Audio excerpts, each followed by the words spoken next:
UJ24 కడాయి pressing కోసం ready చేస్తున్నారు సర్కిల్ని. ఈ సర్కిల్కి ఫస్ట్ ఈ విధంగా పేస్ట్ రాస్తారు.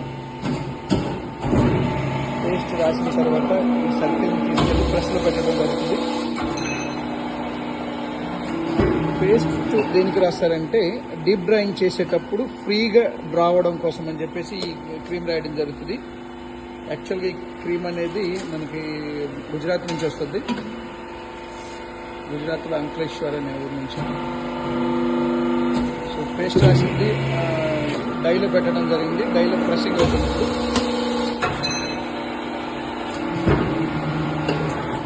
ప్రెస్ అయిపోయింది. 24 సెంటీమీటర్స్ కడాయి రెడీ అయిపోయింది.